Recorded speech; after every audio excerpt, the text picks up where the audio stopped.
If you just do it, it'll turn out okay. Hey everyone!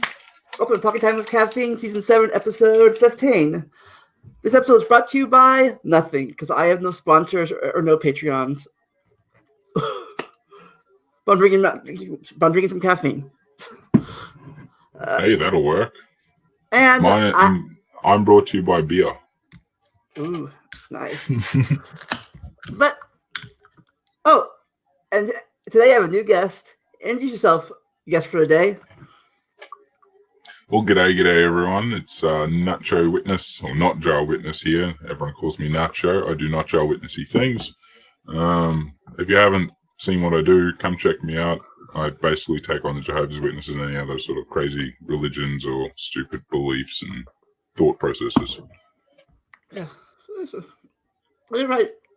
I never knew Jehovah's Witnesses reached all the way to Australia. Oh yeah. Oh, they're everywhere. Except Antarctica, I hope. I mean, how unlucky would you be? Just imagine this. If you were on that science base in Antarctica, and then you heard a knock on the door. You know?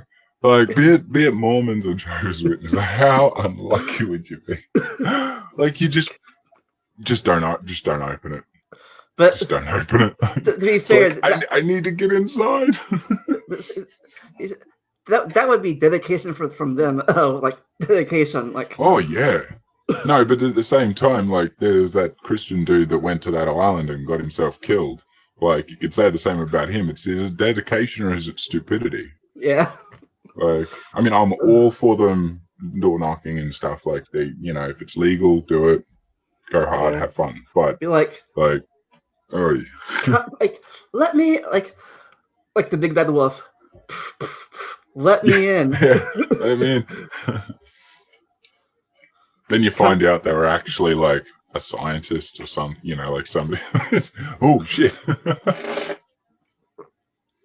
They were our 8th team member. Just happened to be a Mormon or Jehovah's Witness. Of all the other religion stuff, it'd be funny. I thought at the time Mormons were the coolest. Are we live currently? Yeah, we are because we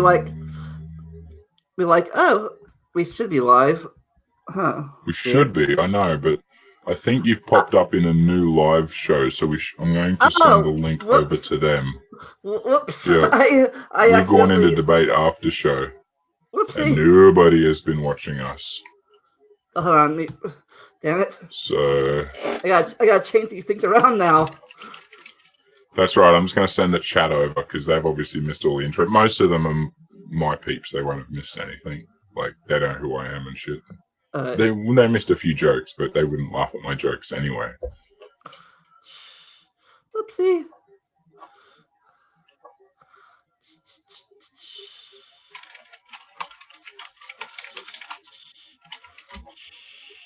See if anyone shows up.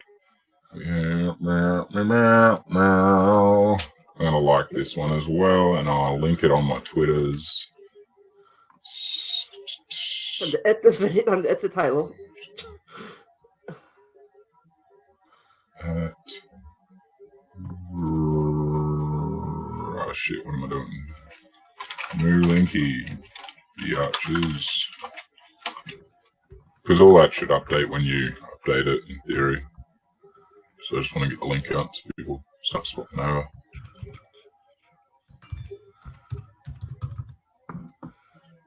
Oh, why has things... Okay, that's... Okay, now Scrolly. Scrolly's good.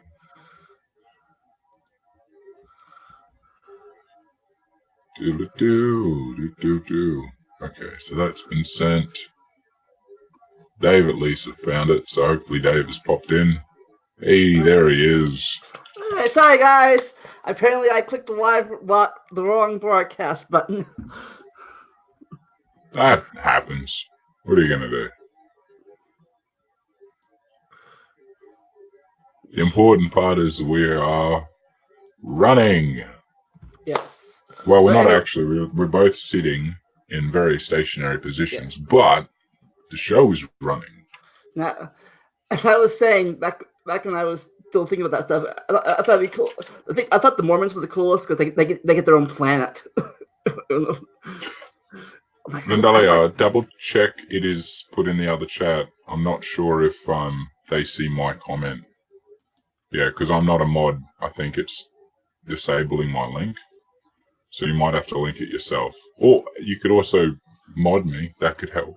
Okay. I mean, especially if you've modded Nerd, you have to mod me. Otherwise, this is going to be a rivalry thing, and she'll keep, she'll just keep muting me, and she's awful. She's a terrible stalker like that.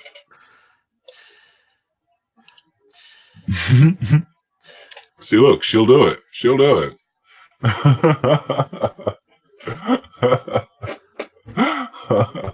Actually, I dare you to do it. I dare you. Oh, not too late now. Too late. Mero lost her opportunity. She had like all that time. She could have muted me. She could have booted me from the channel. Well, at least from your side chat. Sorry, awesome. To be a moderator, you gotta at least be on my channel at least once. Hey, there you go. I didn't mean to you can take mine away after I leave. I don't care. But, okay. Yeah, you know. I bet if it is taken away, I will run around naked. I'll be pretending to be naked in your chat anyway. Alright, so let's get to the. So, what were you like when you were still a JW? Were you the same as you are now, or were you different? No, well, I mean, a lot was different because I was a kid for starters. Like when I was a proper JW, and I went through a lot of different phases too. Like I was definitely more kid than a typical JW, because I didn't have a lot of peers that were JWs, so I more wanted to be a normal kid. You know, all my peers were kids that were outside of all that. They got to do things that I couldn't do, and So as a kid, I figure it's kind of normal, but it was a bit extreme in my end.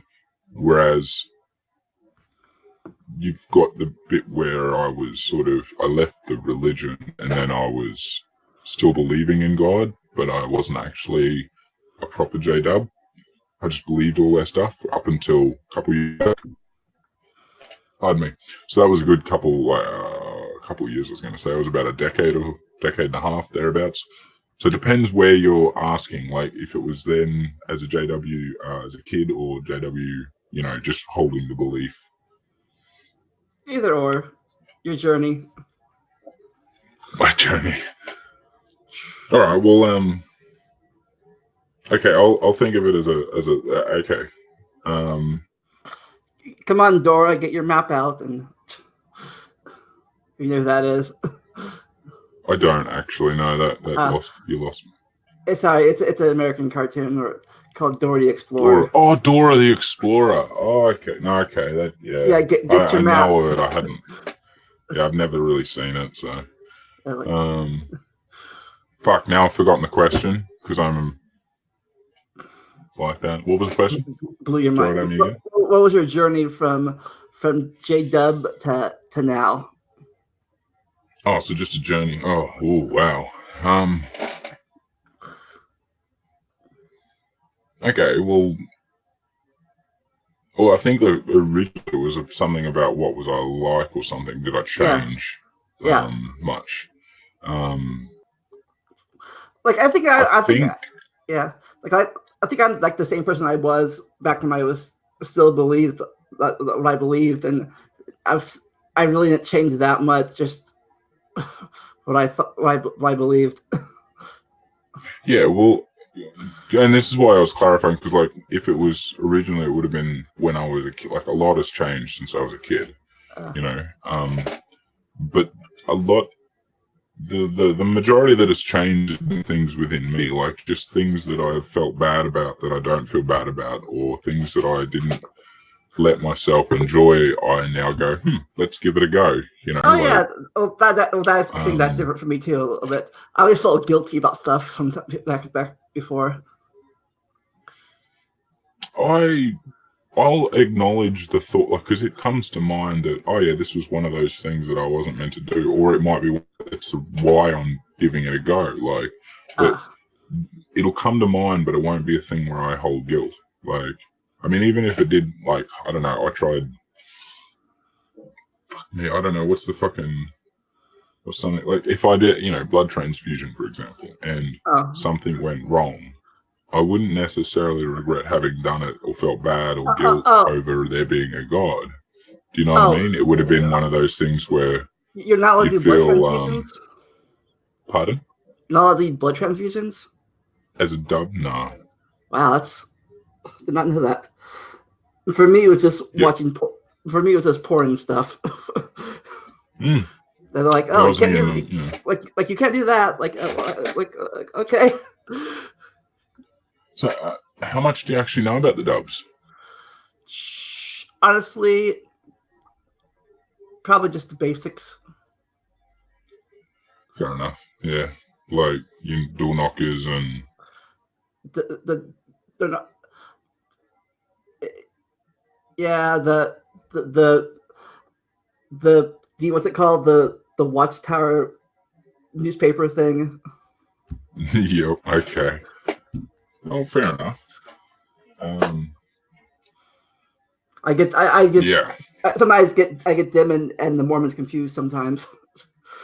Oh no, a lot of even people that are in the community who do debunks and well acquainted with all these different things, they get those two mixed up all the time. Personally, somebody from one of them, I don't see how that totally makes sense, but I figure that's just my own bias coming through, like, because it's so frequent. Everyone does that.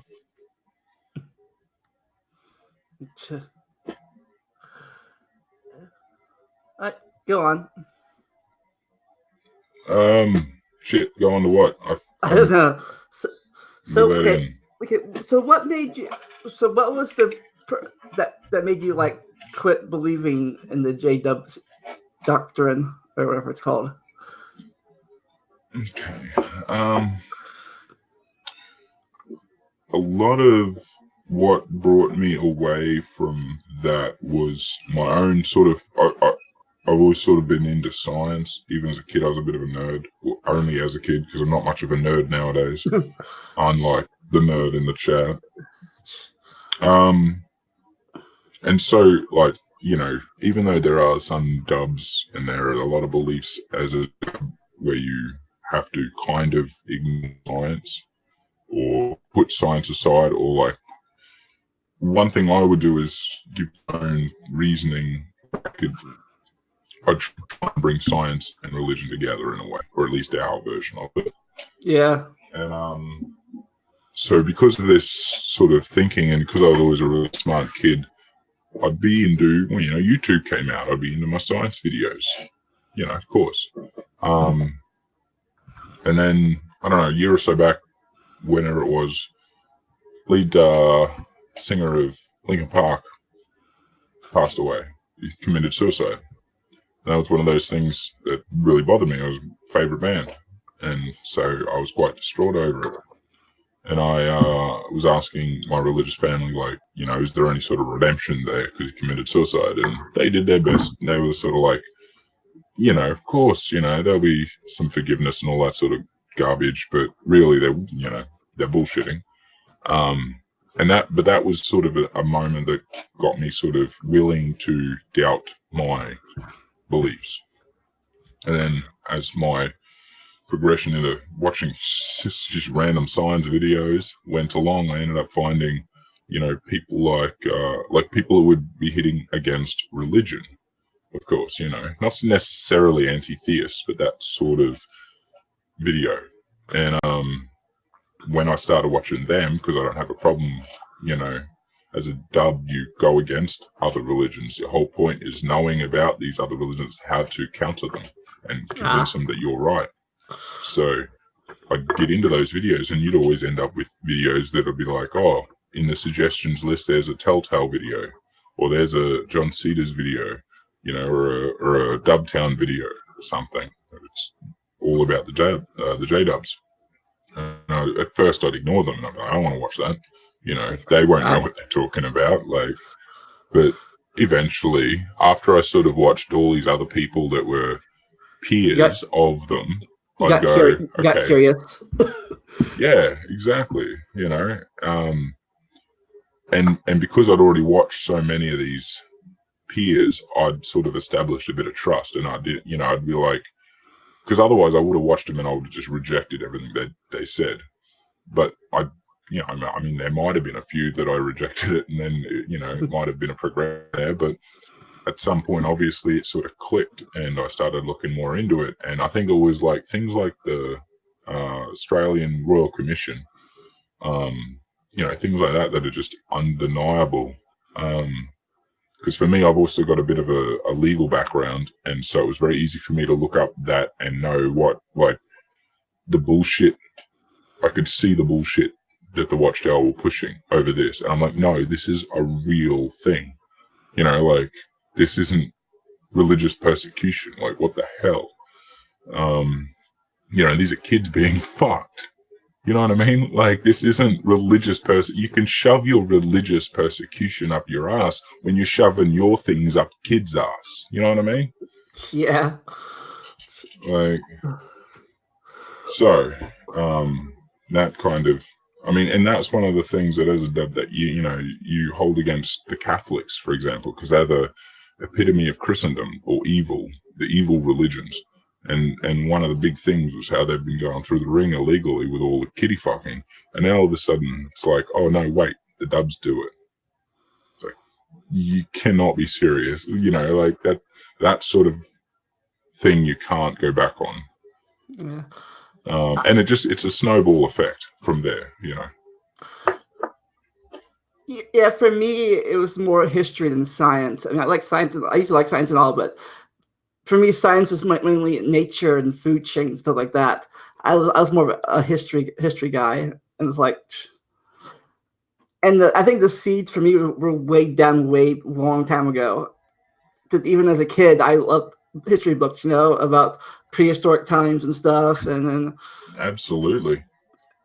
And then this is why, like as I don't know exactly what other dubs believe, but for me, is never been a young Earth creationist. Like, that's just never been a thing for me. It's always been a long period of time.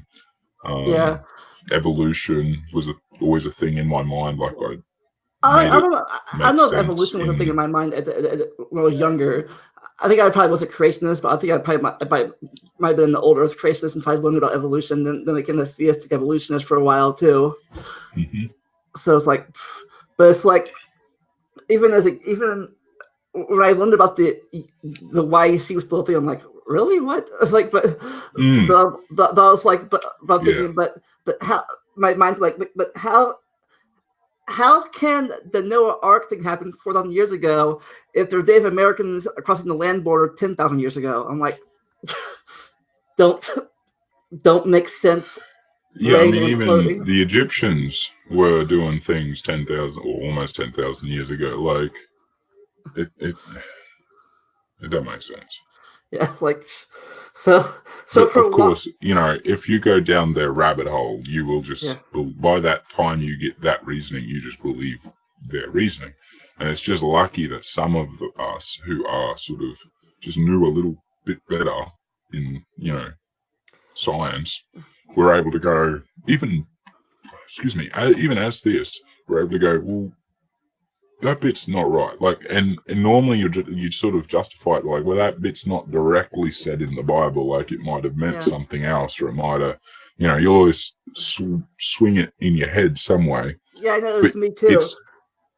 It's good that the people that are theists, who are, you know, actually enjoy science, we shouldn't berate them in any way for trying to link science and religion, because that should be a thing where we open the door to them leaving the religion. You know, it should be something we foster.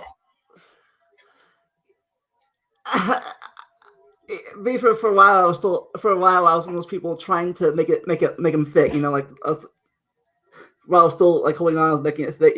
Not trying to make history fit the Bible, make Bible fit history. I was the opposite way. I was like so like in my brain, like before when I thought the flood thing was still happening. I'm like, okay, I'm thinking like, wait a minute, the flood. Well, I know it had to happen. So like, I know the flood happened because the Bible said it happened. So I'm like, the Bible doesn't lie to me. So I'm like, so the flood must have happened before 2,000 years ago. I'm like, I'm a genius. That kind of thinking, like. Yeah, you sort of think you've worked it out, like, and you're just linking, and because I was the same, like, I kind of figured it was, well, we know that there were a whole bunch of floods in a certain time period, in early human history, and they're all different floods at different times, but sort of the same time period in different areas around the world. But it wasn't internet, like it wasn't a big, massive flood in any way, and they weren't all linked in any way. It was just this sort of, however many, I don't know, hundreds, thousands, I wouldn't mean thousands, maybe hundreds of decades or whatever it was, of years that there were these floods that happened. But you probably make your brain think it turned into lore, and it turned into, but when you as a, theist, you sort of read what you read and go, well, this is what happened. So we look into the history or into the, archaeology or whatever of it and go, well, we see evidence of all this flooding. Oh, it must have all been in one. That must be the evidence of it all. But like, and then you get the idiots amongst them who go, oh, it was the Grand Canyon. They just got the dates wrong. 4,000 years ago, it was 10,000. It was 20,000 years ago. Exactly. And but this is the sort of amazing thing about one's brain. As a human, we're so very creative.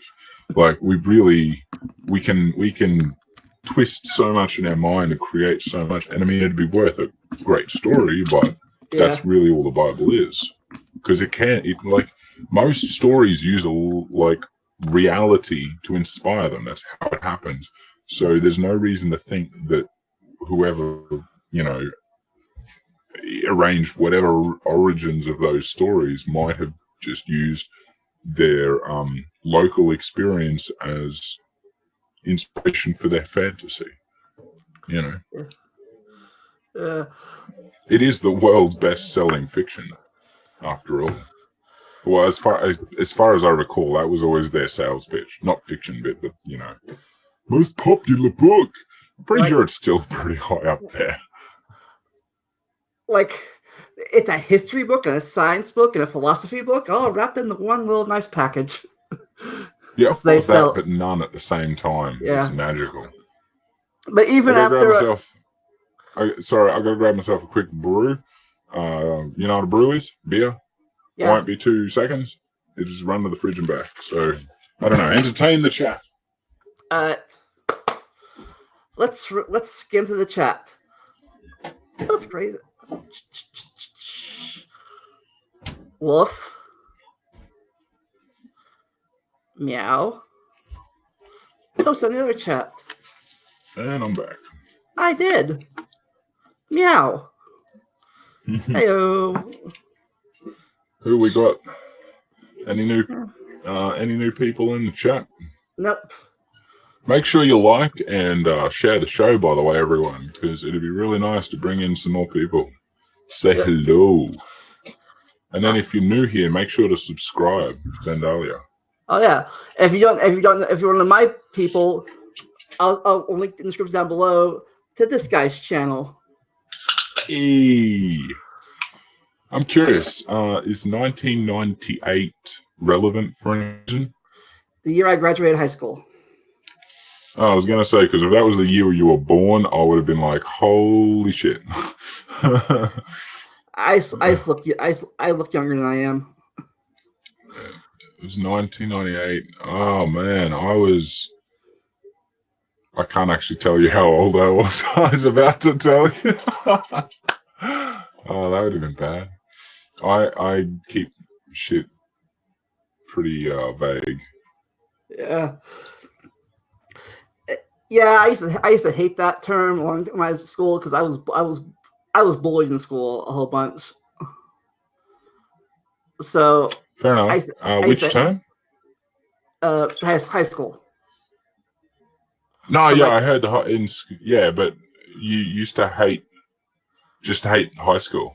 well, I used to hate Vandalia and like my graduating class because Uh, they were like so what made you enjoy it then? Like, what turned you around on it?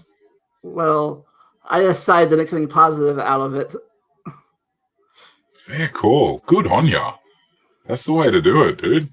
Like, honestly, that own it. Like, fuck those people. We're good now. My high school, my high school bully actually apologized to me at my 10-year reunion.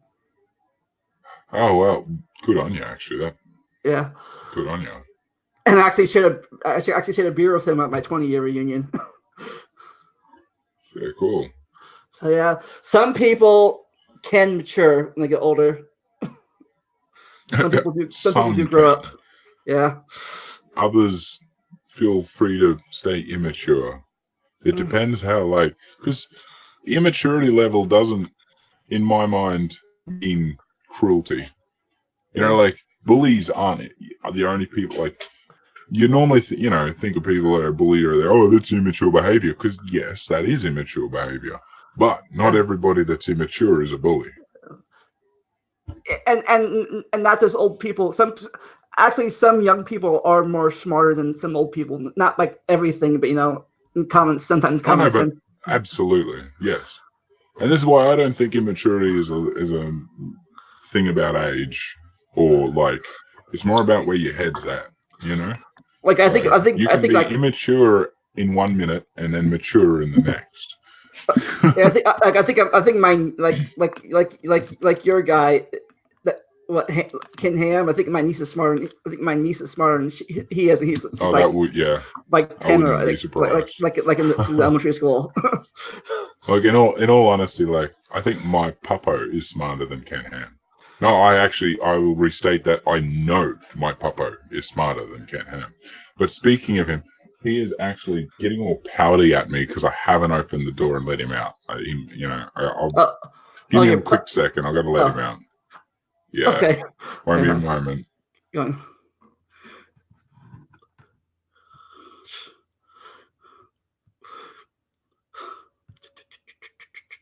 We'll be back into these messages.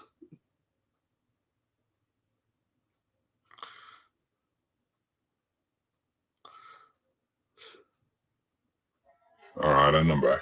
For a second, you say it's getting out pouty. Yeah, I think Ken Ham's getting out pouty. Yeah. Like what? Nah, yeah. Nah. that would be weird. Like he wants out. Like what? Don't make me bring Ken Ham into this video. I can do that. I was like, he's at your house. Like what? Where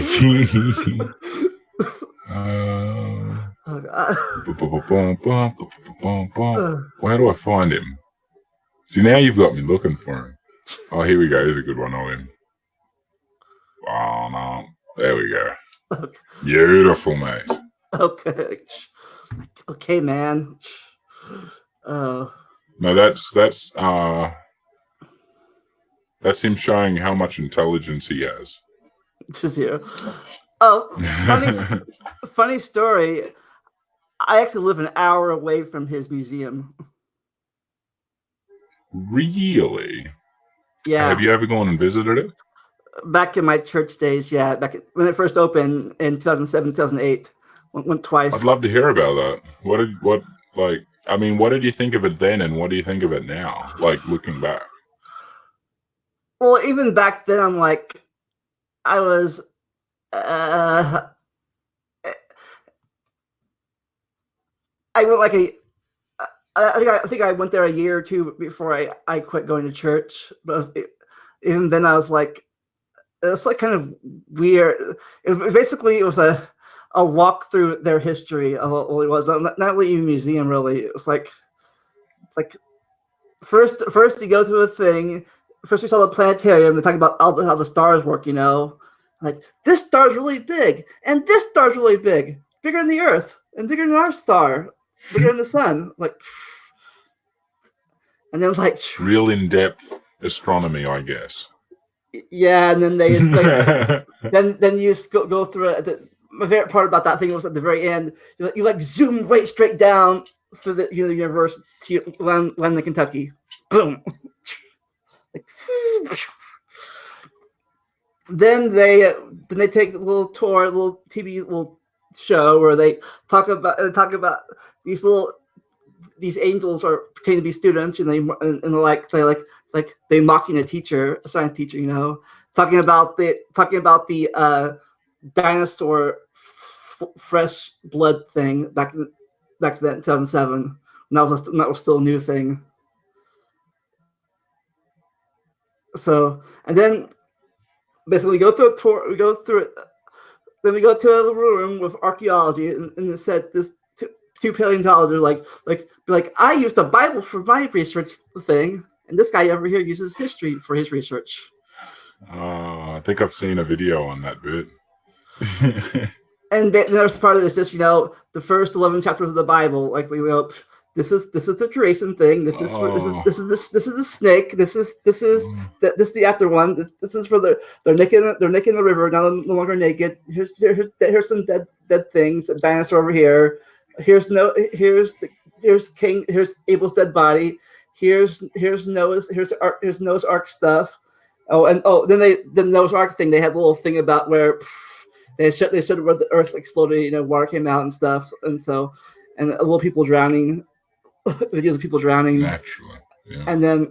And here's because that's a happy moment. I mean, that's one of those moments where I'm pretty sure at least all religions celebrate that as like, yeah, we won. All the bad people died and perished, and that's the entirety of the population of the world, virtually. Then they go through the Tower of Babel and stuff, and then they skip right to Jesus. Tower of Babel, then to Jesus. Of course. I'm pretty sure there was not much in between there. There wasn't 100 or 60 or 70. I don't fucking how many. Just the history of a population, nation and stuff. They're all, yeah. But yeah, it's like the Jews don't care about their history. No. No. But yeah. Right. I know, right. It's one good thing, actually, that they at least tried to preserve a lot of their history, because it's interesting to learn from. And then, it's like the oldest game of, what's the PC version of it? Okay, this is going to be inappropriately said, but I don't actually know the new version of whatever it's called. But do you remember the game Chinese Whispers? Where you'd whisper something into somebody's ear, and they'd whisper it into the next person. They'd whisper it to the next person, and go around and around the whole class or whatever. And we called it telephone. Telephone? Okay, let's go with that, because that's so much better for this day and age. Look, that's just what they taught it to us as kids. Yeah. I knew straight away that was going to be inappropriate. I just don't know what we call it now. Yeah, It's like the oldest game. Yeah, I don't know what we call it now either. like back in the 90s and 80s and 90s when I was a kid. No, but telephone works, man, because that's everyone's going to enjoy that. So that's and basically time you get to the end, you're like sometimes the message is totally different from the starting message.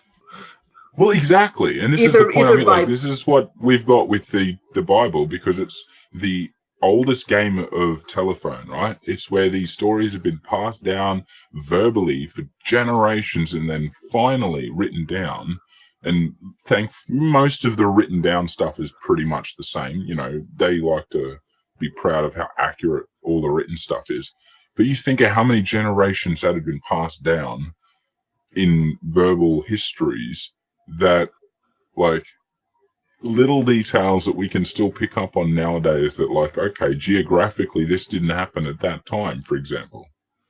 I mean, and even if it didn't even happen in the same way, it's that might have been that inspirational point where they got that bit right. I love it. It's the oldest game of what was it again? Telephone, Yeah. Sometimes it's funny. Sometimes you mess up on accident. Like they take it really fast and like you understand what they're saying. So it's because sometimes you do you mess up on purpose. Like you tell someone else on purpose, totally different thing. I did that one time. Like yep. Oh, that's. I mean, that was a fun game. I gotta admit, it was always good fun. Like the first message was silliness. The first message was the cow jumped over the moon, and then it's like, I want pizza. I want a pizza. Totally different thing. So, especially with kids, use and stuff. Yeah. Like I said, it's funny. 10 years ago, when I started my YouTube channel, I actually thought about making my channel like my religious stuff. I did too, actually. I've thought of that as well back in the day. I was gonna do puppet shows for kids, like little puppet shows, like talking about stuff. I did puppet. Sorry, no, yeah, you're right. Yeah, I did puppet theater at my church. That is pretty cool. Do you still do puppet theater in any way? Like, because what's that? Goodness, I know the show. I wasn't in it, but I know it. Like, that recent theater show that came out with all the puppets? It's like Sesame Street for adults, basically. I mean, it's an old show, but it just recently got a new, everyone fell in love with it again. I think you'd enjoy it. You should think about getting into theater. I still have the puppets. After I quit church, I kept the puppets. Good. Keep them. Don't get rid of them. Even if you change them up a bit, like, make them something different if they don't feel right anymore. Like, because I can appreciate sometimes you'll play with them and it'll bring back the theist sort of memories. You're just like, I want it different. But do that. Like, keep them. You should keep doing that. That's a great hobby. I mean, honestly, I think you should get into actual theater doing that, because I know that is quite a popular little subset of theater at the moment, especially musical theater. Cool. Sorry, I just totally diverted the conversation there. I apologize. It's what we. That's one of my catchphrases here. Enjoy the randomness. Avenue Q. Thank you, Ned. You got it. That's the look that up. You should look up Avenue Q theater show. Is that give it a perusal? Is that an Australian thing? Oh, I don't think so. Because I mean, it might be. I don't think so though. I'm pretty sure it's been on Broadway and. Okay, I'll look it up. Yeah. I had never heard of them until this moment. Oh, it's a pretty cool show. I'd highly recommend it. Not for kids necessarily. As much as it looks like Sesame Street, it's not for kids. Sesame Street for adults. Basically, yeah. Like, mommy, why is that puppet doing that? Like, go back to bed. Yeah, pretty much. Anyway, yeah. That's all. Yeah. Oh, but that's pretty cool.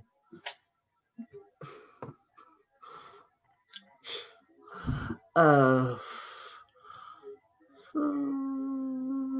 know, like I jumped in saying Avenue Q again. You went into something, and I diverted it again. I'm pretty good at that. Yeah, I'm good at forgetting. I just sort of spam. I forget I'm talking about sometimes. Oh, I think I was talking about. Oh, we were talking about the my trip to the museum. I think originally. Anyways, like they Tower of Babel, skip to Jesus dying. Yeah. Another movie. Oh. Talking about killing sheep and stuff, and how that means Jesus, and then the thing, like, you might want to be saved. No, okay, here's the gift shop, and then time to go. Fair enough. And that's pretty much the trip through the museum. I would be fascinated to actually go, despite having to pay the guy to go and see it. But I am pretty sure there's enough footage of other people going through it online. For me, if I got to America, I'd be like, and I might just look at it from across the road. Take a picture or a video of it and try and do some, drop an anvil on it in post effects. Even though I can't do video effects, but whatever. Actually, I don't think I can find my. Actually, I have a picture on Facebook. I don't think I can find it. Wait, what do you mean I can't read? What didn't I read? What the fuck is wrong with Nerd? What is she complaining about now? Do I want to look at the goddamn comments? I'm just looking at the ones that pop up on the screen. I'm sick of flipping freaking tabs. Avenue Q, yes, Avenue Q. Oh, okay. See, that's why, because Nerd's one popped up and Dave's didn't. Sorry, Dave. Yeah, Nerd, you don't get any credit for that. All of that was not your credit. That was all to Dave. You deserve no credit for you. This is why I have two monitors now. I have 3, and I'm only using 2, and one of them I'm using it on basically my Manicam because I'm switching my avatars and stuff. So I'm being lazy.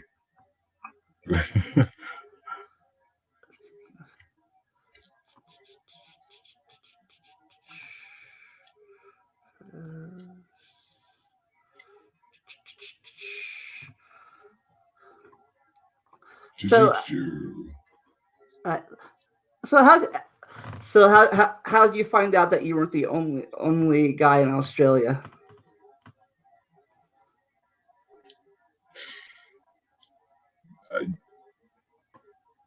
I don't quite understand the question. So how did you meet all your Australian friends in chat?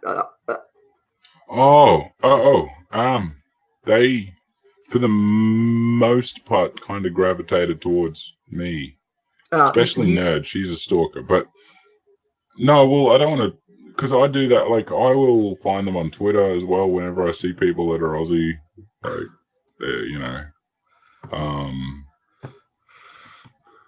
But there's definitely, it seems few and far between at the best times, at least of content creators. There's a plentiful on Twitter. But, So I'm a stalker. I thought you were the pre-stalker. Yeah, okay. Explain how that works to everybody here. It doesn't. Officially, it doesn't. It doesn't. You're just the one that knew that I was going to watch that video with Surus. Somehow. Yeah, and you also knew that I was, going to be there, like, watching that video, and you knew all that shit, mate. So you're the one that pre-stalked me. All of your movements. I gotta admit, Bendalia, you may have just lost your stream. I did.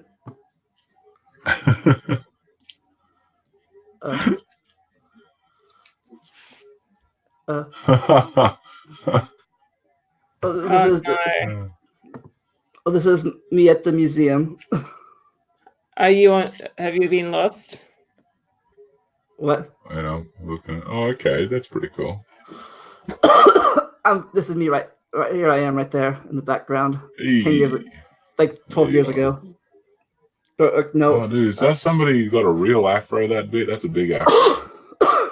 I don't know to your left, right. I can't. Pretty much every direction. Yeah. That's a pretty cool afro. Yep, that's me like 11 years ago.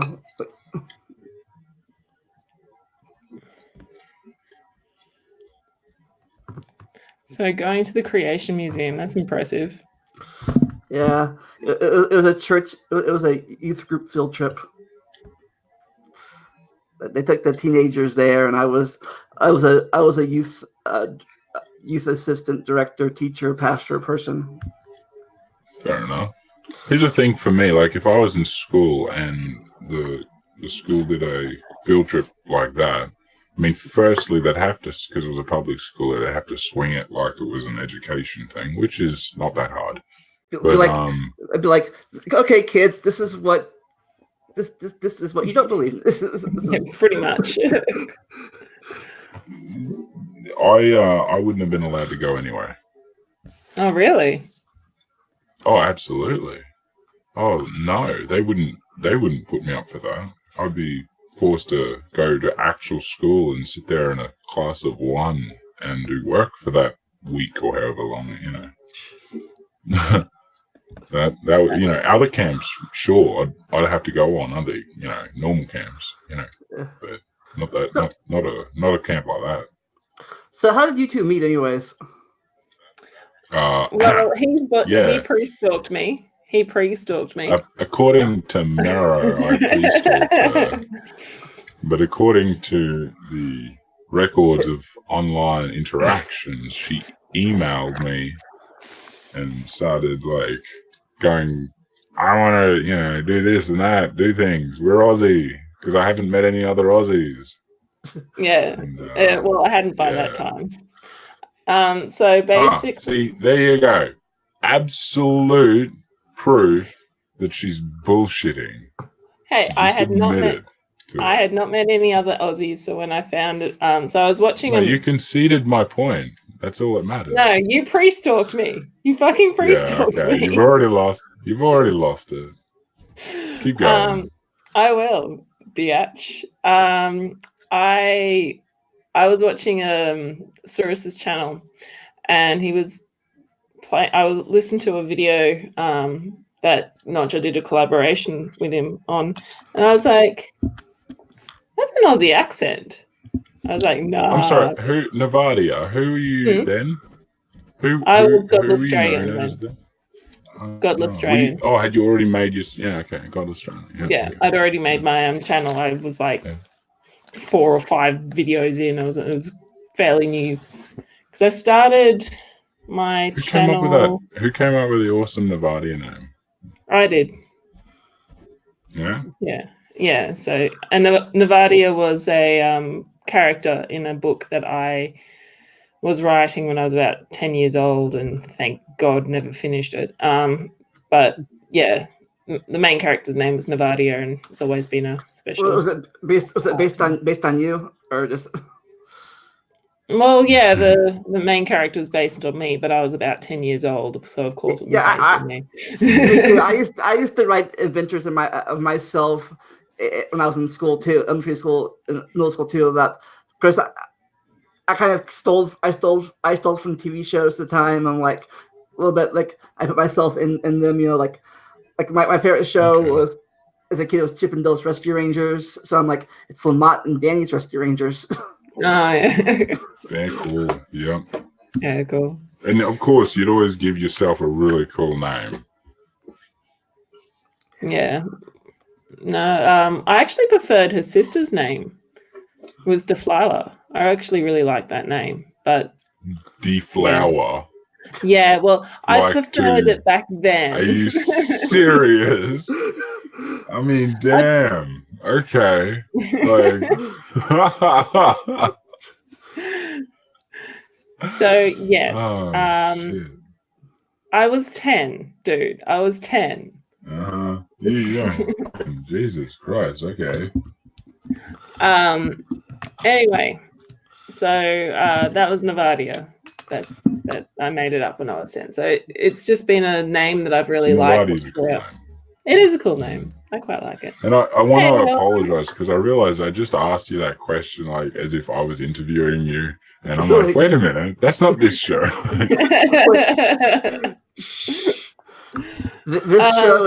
This show is all about randomness. All about randomness. Yay. So going back to the question Vandalia asked was how did we meet? And I was Godless Australian at the time. I couldn't find any Australian atheist YouTubers at all, full stop. Because you're really looking hard, obviously. Because, honestly, there are so many of them. There are loads of them. Now. Since I started, like, as far as I was aware, it was you, me, and Osman. You're like, oh, I'm the only one around. It felt like it. It honestly felt like it. I felt so lonely. I was like, I need an Australian atheist YouTuber. And the only other one that I could find was friggin' Notcha with like 1.5 Yeah, how thousand disappointed subs. would you be? Yeah, no. I was pretty No, disappointed. yeah, seriously. Yeah, exactly. I mean, there's none over here in America either. Oh well, there's a good, there's a good variety of things in America. Yeah, so when I heard the Australian accent on Saurus's channel, I was just like, holy shit! And I emailed Notja, went into my lab for that afternoon, and I came And back she's with been like stalking me ever 1,000. since. Oh, come on. You pre-stalked me. You knew I was going to watch that video. See how quickly the story changes? Just stays the same. Like, where's your evidence? Like, hey, he knew I was going to watch. Apparently I'm not only imaginary, but I be like have premonitions or something. Or you have the cameras. You have cameras everywhere. Like, oh, he's a fan of Cirrus. I'm gonna be on his channel. Pretty much. There was like, that's the closest to some legitimate answer. It's actually not so bad. he knew I was a fan of Saurus. He knew it. He either has connection to the government or Santa Claus. And considering he's XJW, it's definitely going to be the government. Yeah, well, it's inherent though. When you're Australian, you're part of the Illuminati. Don't you know that? Mm-hmm. Like, I mean, we're here only to make. Oh wait, never mind. I used to make a joke about the how the government or the NSA in America, like, they got their surveillance equipment from Santa Claus because he knows when you're sleeping and awake. So now they do too. That's true. Yeah, but Australians are also imaginary, so like of course you're imaginary. You can't be upside down. Well, we can be both. Well, we are imaginary, so we transcend dimensions. Oh, you are talking to a man who is two-dimensional. Oh, speaking of stupid people, I think I thought of the best argument against the flat Earth argument. You know what it is? Yeah. Mm-hmm. There's mountains. Earth's not flat. There's also mountains. It's not flat. Well, honestly, that uses as much logic as they use, so that's fair enough. Well, hey, I have one. I'm going to run away for like a minute or two. Miro, Vandalia, talk shit about me all you want. You've got about 2 minutes. Okay. So, Notjar is an absolute dickhead. Nice to know that. Absolute dickhead. Absolutely hate him. He's completely shit. No, I'm joking. Yeah. No. And now the world knows it. And by the world, I mean like 5 people. Oh, hang on. I think how many people are actually in the chat? I think we've got 4 people watching. See you later, Critical Cripple. Hi, Ola. Hi, Osman. All of my favorite people are here. And just make sure that you know that Notjar is not here. So these all your Australian friends? Well, Osman's Aussie, obviously. Ola, I know where Ola is from, but they don't really share it widely, so I'm not going to say. So, and Dave, yeah, Dave is gone. So you all met in real life or just online? What was that? Sorry, you all met in real life yet or just online? Well, I haven't met Ola because Ola doesn't live in my country, and I haven't met Osman yet. So yeah, but I interact with them quite a lot on the internet. So yeah. Ola's happy to let everyone know that she's British. I knew that, Ola. I just didn't want to dox you. Technically, we're all British. We're all of us came from. That's true. All of us come from British Well, I actually have a British passport, but that's going to be so useful then for the next 2 days. I want to point something out that then in that case we're all kind of Germanic in some way, because that's most true. all That's of true. the Brits came from, Oh, that's true. in a way, what we call Germany anyway.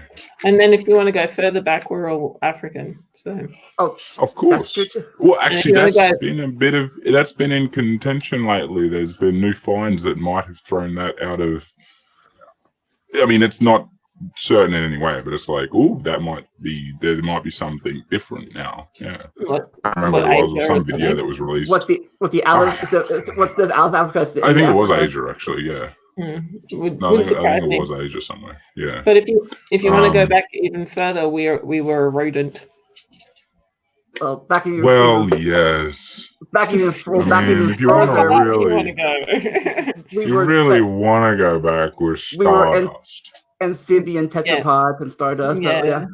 we were quarks. At one point, we were all hydrogen atoms. I mean, goodness me, people. Maybe some of us might have been helium atoms as well, like hydrogen, helium. If you want to go further back, we couldn't pull Helium's something high. It goes high. Helium's one. Yeah, I'm definitely helium. Yeah, hydrogen helium is the same except for one's explosive. Yes. Not well. Yeah. Sorry, you're talking to a person who's majoring in chemistry here, and I was like, no. But that's science is. I was talking about science. Science is weird. Like you have oxygen and hydrogen, both flammable. Water, not flammable. Yes, it's because of the transfer of electrons. Yeah, So and the same with. You've got the oxidation process, which is oxidation. Oil rig. Oxidation is lost, so you lose your electron, and that's where the energy comes from. And that's the same with salt. Salt too. Salt separately is like poisonous either way, and then put together, it's delicious. It is delicious, and that's again because of how all the electrons move around, and because you've got sodium, which is on the far left, which is this side, I think. I don't know if my computer's is that saying, yeah, and then you've got your chlorine, which is on your second far right. Oh, yeah. So your sodium really wants the electron. So sodium's are liberals and chlorine's conservative. They both burn. Sodium is positively charged. It really wants to give up an electron to have a full valence shell, and chlorine is very electronegative, so it needs an electron to have a full valence shell. So what they do is they combine, and because they combine, like they kind of shed. The sodium gives the chlorine the electron. So chlorine is positively charged, and electron is the sodium. Chlorine is negatively charged, and that charge sticks them together and binds them. And then you make molecules. Yeah, and that makes the sodium chloride. Elementary school stuff. Elementary school science today on Talking Time with Caffeine. Yes. No, you're talking to a person who's doing a major in chemistry, so yeah. When you said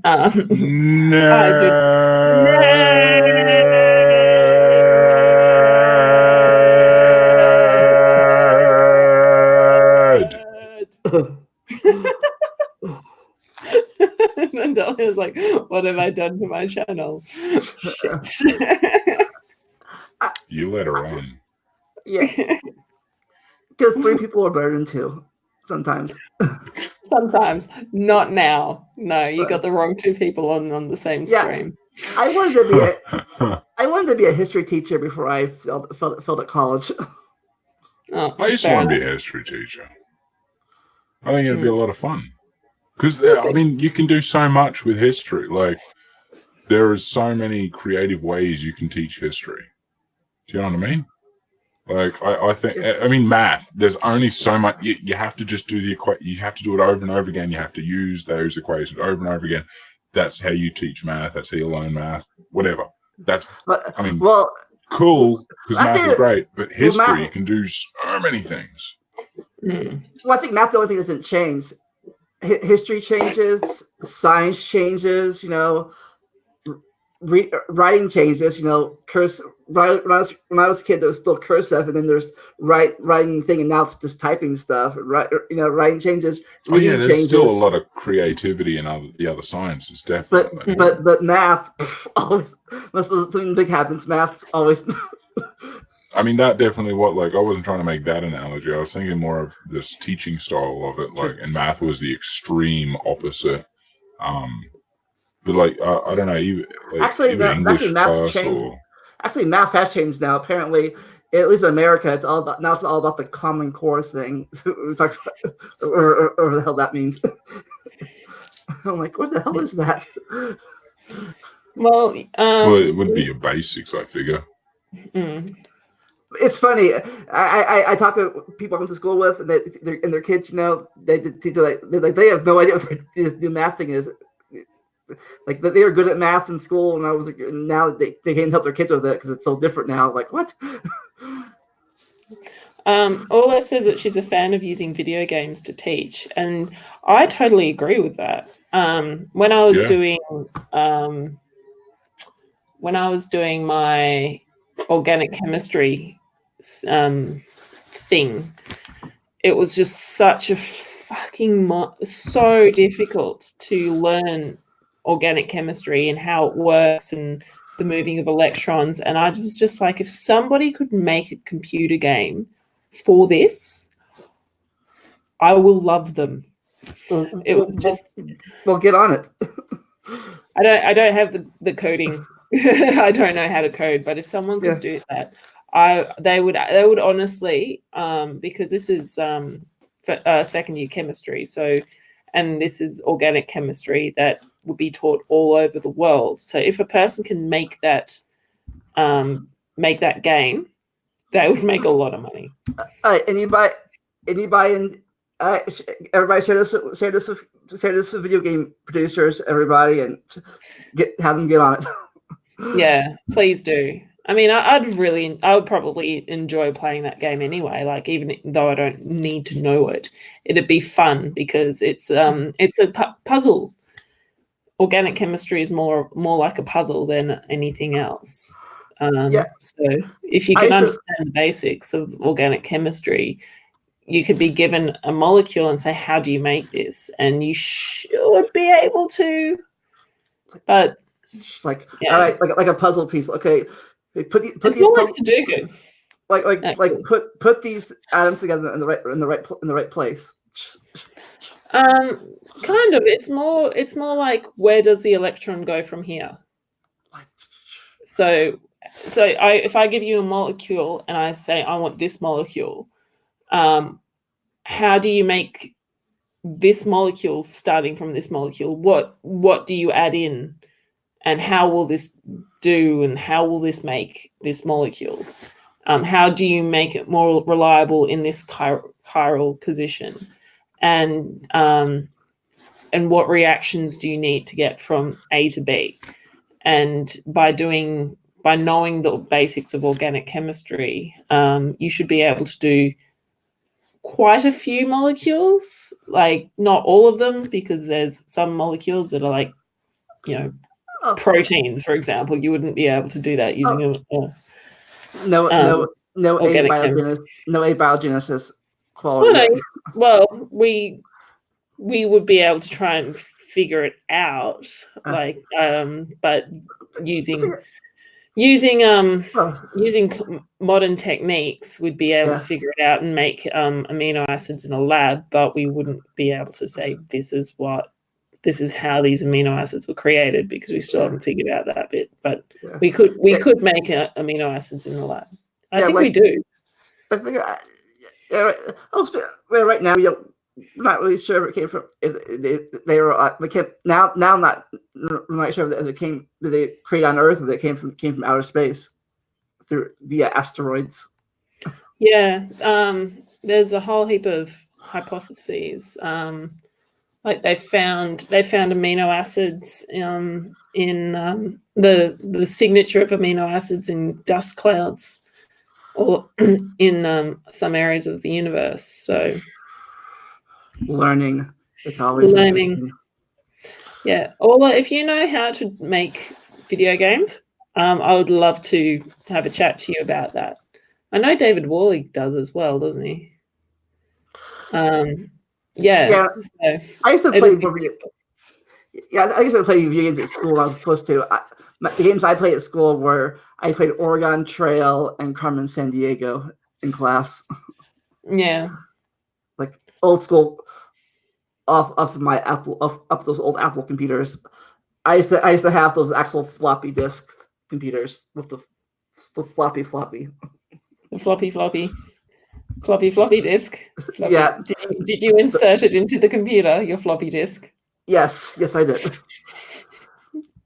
And this is like 80s, 90s. So this is actually actual old school floppiness, not the stiff, hard, small ones, but the No. Yeah, the like 8-inch whatever fucking discs. Yeah. Yeah, 8-inch discs. Can't remember their actual length. Yeah. 4.5 inch, was it? Because I know there were smaller ones. There were smaller versions, definitely. I'm thinking of the big original versions. Yeah, and then big. like Yeah. this is how long They're like just a bit smaller than a record. this is how long it's been. When I got my first non-Apple PC, I got my first PPC. I'm like, this thing has a 5 gigabyte hard drive. That's a lot of space. Yeah, no, I sort of remember that kind of thing too with the old DOS computers. I remember a video game you grew up playing, which was Castle of the Winds, and it was on 2 floppy disks, and it was huge. It was so big, like the graphics crashed my computer. I think if you were to download it now, it was like 2 megabytes. And you can't play it on any system without nowadays without an emulator, because it's a 32-bit game, and it's you need and no computer anymore runs 32-bit. Yeah, I got an argument, a debate with a kid, somebody, and someone, and they're like, these game graphics are they're like, these graphics in these new games aren't realistic at all. Like they're so like, I'm like, dude, go back and play Atari and original Mario. See how like, go back and play this little 8-bit graphic things and see how the good graphics are now. It's like 16-bit. You're looking at 8-bit almost. That's showing my age. Yeah. No, almost 4-bit. I'm not that old. I'm not Pong old. It's still a good game though. Pong is still a good game. It stood the test of time. It's how all games are like from hitting a ball back and forth across the screen to blowing people up with a machine gun. Games have gone off. Well, and it's all like, even now they're into VR. I mean, it's not technically what we hope is VR, but it's still some form of VR where you can sort of have a virtual experience at least. Pretty intense where we've come. Pretty soon, people will be able to like, they'll be like to come back to this podcast and virtually, like, we're in the room with them. No, well, have you heard about the new technology they're using in the medical field, where you're using VR robots to do surgeries in other countries? So doctors in one country no longer have, if they're some sort of specialist in some way that's needed, they don't actually have to travel anymore to that place, to that theater, to help that person. they can just walk into their office, use this contraption, and do it over the internet. Like Wow, that's awesome. like a robot does it, the surgery. It's like it is a VR set that is emulated by a robot, and so every movement is down to medical standards. I think they did that. It's funny you say that. I went to the eye doctor to get my new glasses back in November, and the doctor wasn't even in the room. Like the assistant was in the room, but the actual eye doctor was on the TV screen. Oh, there you go. Exactly. That's the start where they can be on a screen, but next step is where it's where they're doing now. They're actually, it's not their hands and stuff because obviously they're a VR being emulated, but they're using that kind of technology. Just hope there's no lag. Like they're also using. It's more the precision than the lag. Because it doesn't matter if you're a second late, as long as you're doing everything precisely, which is what a doctor is trained to do. It normally works out. Well, normally, I don't know. I mean, I haven't looked into it. It's just obviously working. They're doing it, so So I do hope there's at least somebody in there pushing it, just in case like backing up a little mistake. Whoopsie. Yeah. Although a 1 second lag can cause issues, though. If you're going to be going near, like for example, a person's spine or a major artery, having a 1 second lag may mean the difference. Okay, no, but this is going to be a consistency thing. So this is what I mean. Like that 1 second lag is going to be from start to the end, and all of their procedures are going to be timed. And because it's a lot more like precise from what I'd seen anyway than what you would do if you're doing it just yourself, because they have to make sure and I'm pretty sure the lag would be almost null, given because we've got shit internet. They wouldn't be using shit internet for that.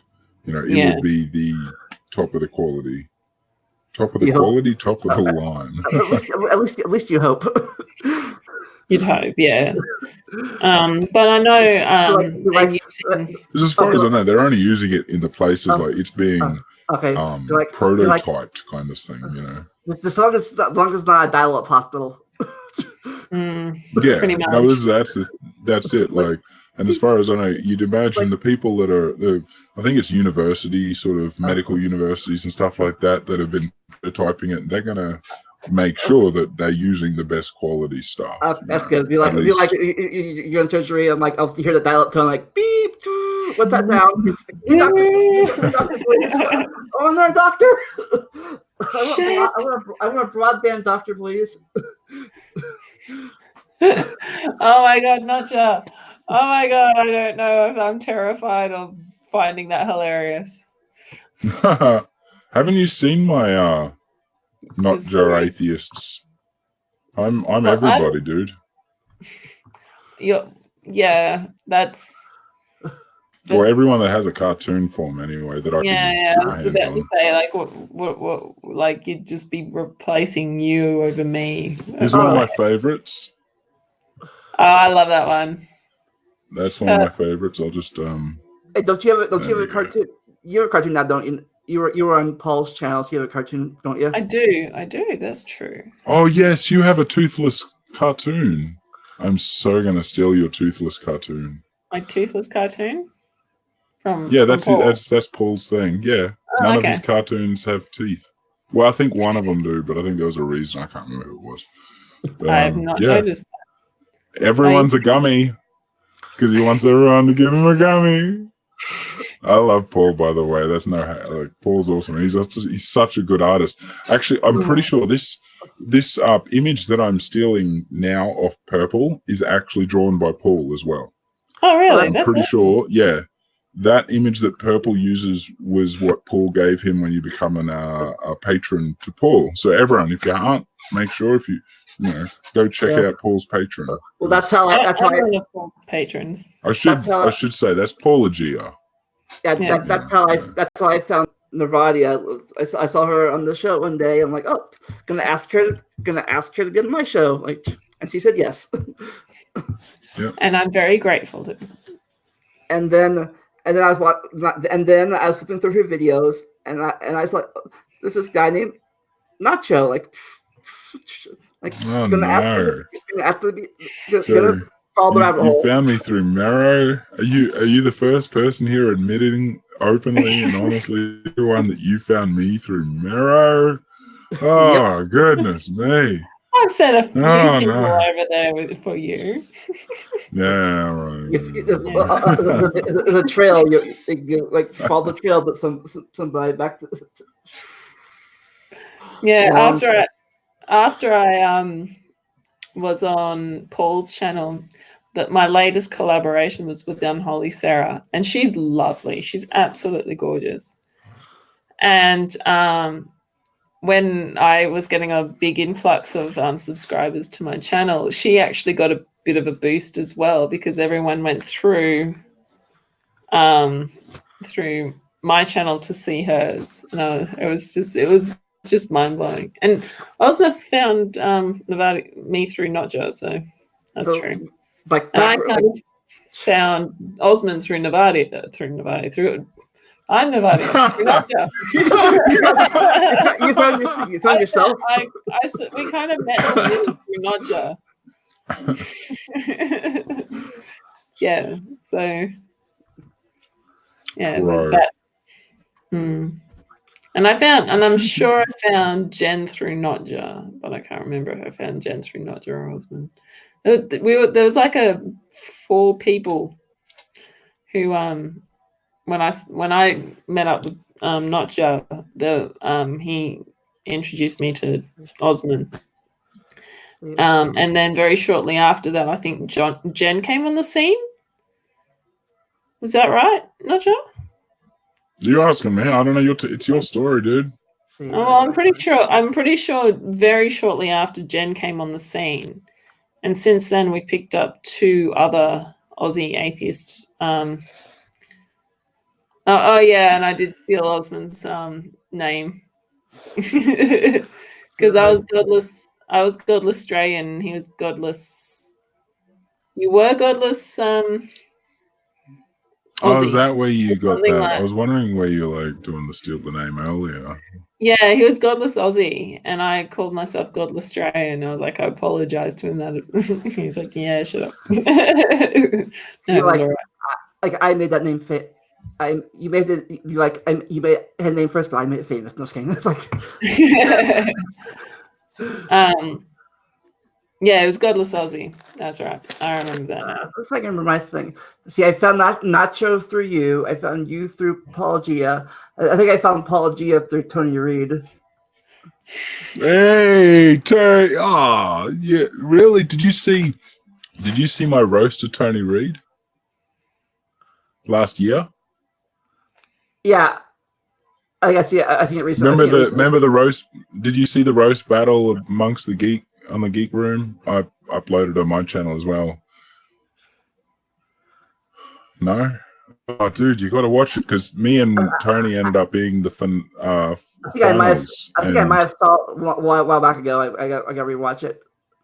Oh, you definitely do. That was so much fun. I fucking just destroyed him. I mean, lovingly. I love Tony Reed. Like, definitely go check him out. And I think I found Tony through my season 3 co-host, who's kind of quit YouTube right now. Quit YouTube. Okay. His name was Exabyte Spider. Fair enough. I mean, that's pretty cool. Yes, I think now he's doing school. He has study and doing school stuff. You know. How dare he? You know, how dare he? Yeah, it happens. Yeah. What? Some people get curious on YouTube. Some people have to have some people have to have real jobs. You know. Damn them. Can we all be YouTube famous? Well, I found the person who introduced me to the skeptic community was Telltale. No, Hey, I think it's no, either you suck. Telltale or I'm pretty sure it was Telltale and then Jimmy. So I think most people go Jimmy then Telltale, but I think I went Jimmy then Telltale. I mean Telltale then Jimmy and Oh my Rachel God, you can't make up your mind on anything. Shut up. I am reasonably buggered, actually. I'm quite tired. I had a very tired day today. You have no excuse. Did you hear how long Vandalia has been up for? You have nothing. Seriously, no excuse for complaining I am at not all. complaining. I'm just giving you an explanation as to why I can't think. Yeah, bullshit. That's why I drink drinking the caffeine. Fair enough. Yeah. Yeah, no, I think I'll rub that in. Hey, I should go and have a Coke just to rub it into, actually. Yeah, let's have some caffeine. That's the name of the pod. That's the name of the podcast. Just in case everyone's wondering why I'm giving Notja the finger, I developed a very, very, very strong intolerance to caffeine. He doesn't work out for you anymore. Like, fuck you, Notja. Fuck you. Directly. You deserve it. So basically, you gotta get a needle now and a shot that kept in your bloodstream for it to work. Yeah. Oh, I can't have much caffeine at all. I can have decaf coffee, and maybe maybe bits and pieces, but I'm get massive anxiety and attacks, and I start getting tingling in my hands and. Hey, you can host a spin-off show, Talking Time with Decaf. Yeah. While I drink copious amounts of beer to make me feel somewhat better. Yeah, you like the Australian version of a spin-off of the show, Talking Time with Decaf. I just want some coffee. It's so bad. There's a lot. It's just like when I figured it out, I was like, no, Stella.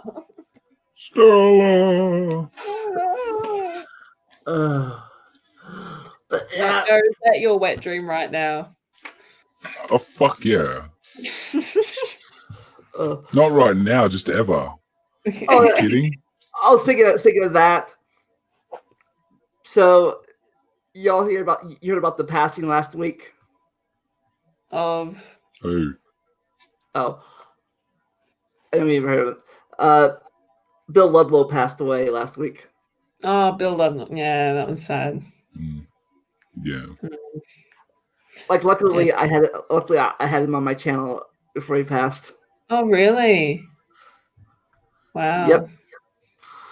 That's really bad when there are so many deaths in a single year that you can't remember who was the last one that went. Yeah, you've had a pretty rough year. Yeah, I think I used to joke back 2016 was a celebrity death year. Everyone. I think for 2019 is everyone's personal friends. Yeah. Yeah, I never made it to that sci show movie night thing because I was working on the Fridays when we had it. I did. Yeah. I had to be at work. It was a lot of fun. I could talk all day long about how much fun that show was. Yeah, I had Saturdays off, so that was my thing overnight. Like you work overnight. I'm like, I want Saturdays off. Like, okay. Oh no, I was lucky because like here in our time, that Saturdays started about 1:30 our time, PM. So perfect time to, and unless I'm doing something else, and at that point for the majority of the year I was not doing anything else, so I was on movie night as many times as I literally could, and you'd be on it for 8 hours, if 6 to 8 hours every week, and it was just so much fun, so much stupid, but that's what made it fun. Like, because like all these ridiculously smart people and ridiculously funny people coming together to just make it an amazing night. That's how you do a movie night. You know, like sit down with your friends. You want people that can just have an absolute good time and don't mind pausing every once in a while just to talk. Once in a while. 30 seconds. Admittedly, on movie night, yeah, no, you wouldn't get through 5 seconds, but you know, it was notorious that a 10-minute video would last at least 6 hours.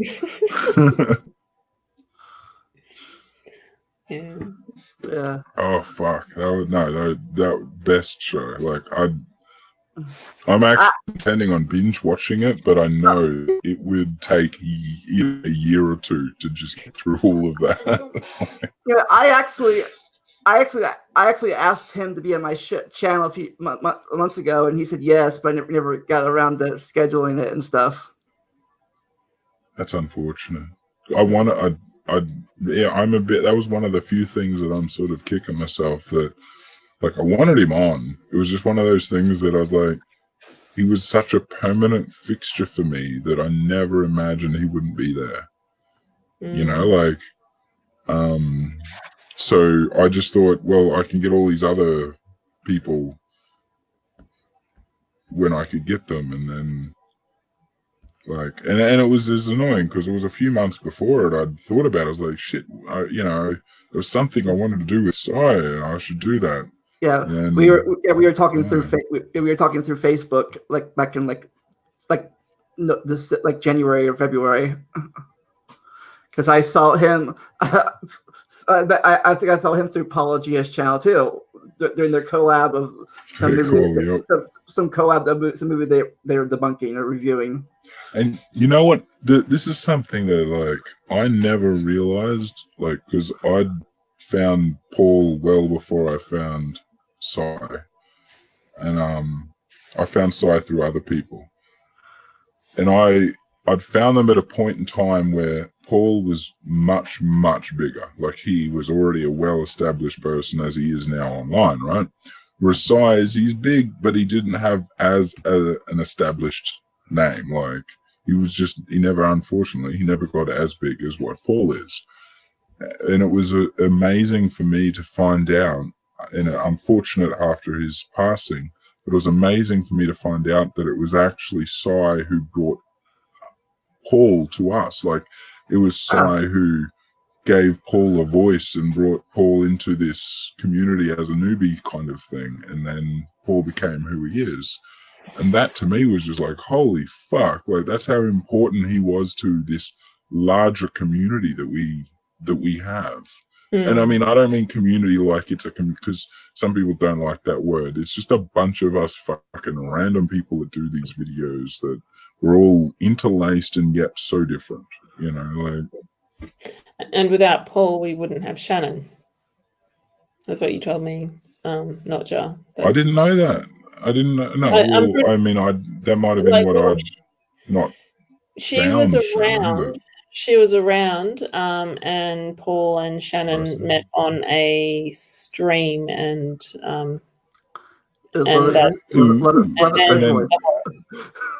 then Shannon, for example, Shannon probably could lay claims to having founded so many people in the community. But I'm one of them. She's the one that found me. Well, I mean, other people had found me, but she sort of went, "Hey, everyone, look at this person," you know. And they did. And she and Paul both did me as well. Like, Paul, they did you. Bow chicka bow wow. Oh, I bet you wish that Shannon and Paul did you. Yeah, maybe one day. Fingers crossed. Like, when are we getting these tickets to Canada? I'll start a GoFundMe now. And while you're Canada, like a little detour drive down to Ohio. It's a bit of a detour, but yeah. If us Aussie I was gonna say Content skeptics, atheists, content creators, all of us bunch. If we ended up getting there, I'm sure it'd be like you'd have to go all over the continent, basically. You know, road trip, from, it wouldn't even be a USA route. It'd be, you know, Canada. I'm pretty sure there's a few people in Mexico that would want to meet us. Like, yeah, because Andy, I think, is in South America. Yep.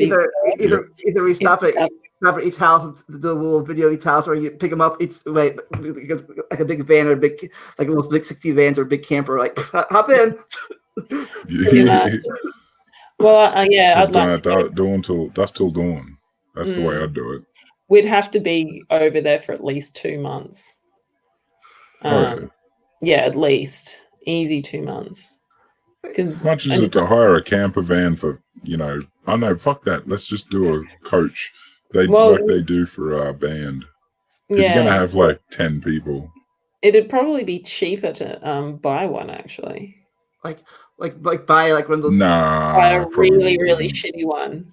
Or because if you want to go that route. Or like GoFundMe or not GoFundMe, but like a Patreon goal, like buy one of those band buses, like. Yeah. Oh, later, Osman. Have a great night, number dude. See you later, Osman. Well, so everyone's going to bed now. You probably should wrap this up pretty soon. All right, before we go, you two want to talk about your future plans for your channel, like any future videos you're making right now? Well, for me, I was going to say, Mara, you can go first. Yeah. I'll go first because you're going. For me, it's because there's no direction, so I'm just like, you can go first.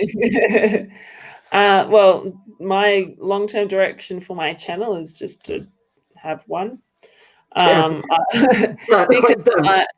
I heard, if you saw Professor Stick's video that he released today, he basically was like, my channel's getting nothing now. Like, the algorithm is just fucking me over, and I'm looking at maybe quitting my channel because, you know, I'm not getting the views that I used to get. I need to pay my rent, and I can't put all this effort into videos that aren't going to be seen because the algorithm is fucking me around.